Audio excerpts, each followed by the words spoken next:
നമ്മളിന്ന് പഠിക്കാൻ പോകുന്ന കുഞ്ചൻ നമ്പ്യാർ എഴുതിയ മയ്യൻ്റെ മായാജാലം എന്ന കവിതയാണ്.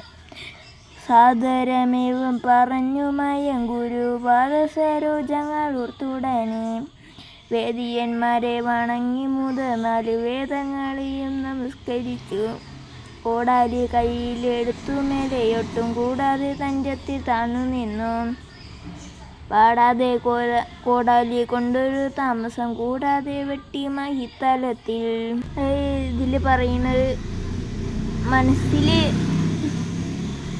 ഗുരുക്കളെ വണങ്ങി എന്നിട്ടൊരു കോടാലി എടുത്ത് നെഞ്ചിൽ വെച്ചിട്ട് കൂടാതെ പെട്ടെന്ന് തന്നെ ആ കോടാലി എടുത്തിട്ട് ഭൂമിയുടെ നടുക്കി നോക്കി വെട്ടി. തെല്ലു പിറകോട്ടു മാറി നിന്നു 10 കല്ലു ജപിച്ചങ്ങെറിഞ്ഞവളെ.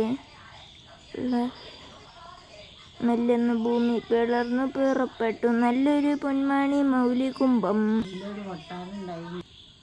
അതായത് 10 കല്ല് ജപിച്ചെറിഞ്ഞു.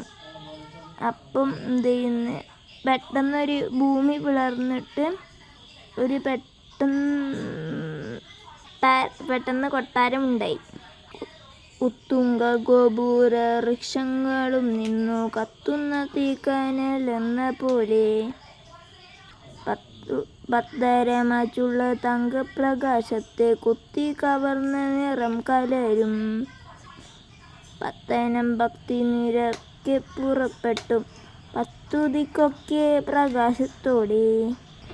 മുത്തും പവിഴം മരതകം മാണിക്യ മുത്തു വിളങ്ങും മതിലുകളും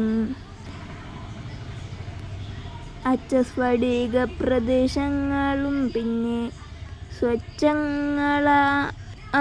തടാകങ്ങളും പച്ചക്കല്ലൊത്ത നീലത്താഴും നദികൾ കച്ചത്തിലുത്തമ വൃക്ഷങ്ങളും ഉച്ചത്തിലുള്ളൊരേ നീലമാടങ്ങൾ മെച്ചത്തിൽ മാളികവീഥികളും. പെട്ടെന്നു വന്നു പ്രകാശിച്ചു വിസ്മയം മൊട്ടല്ല പിട്ടല്ലിതൊന്നുമാഹോ. സദാപ്രവേശം തുള്ളൽ നൃത്ത ഒരു കൃതിയാണിത്. കുഞ്ചൻ നമ്പ്യാർ എഴുതിയ കഥയാണ്. Okay bye. എല്ലാവരും സബ്സ്ക്രൈബ്.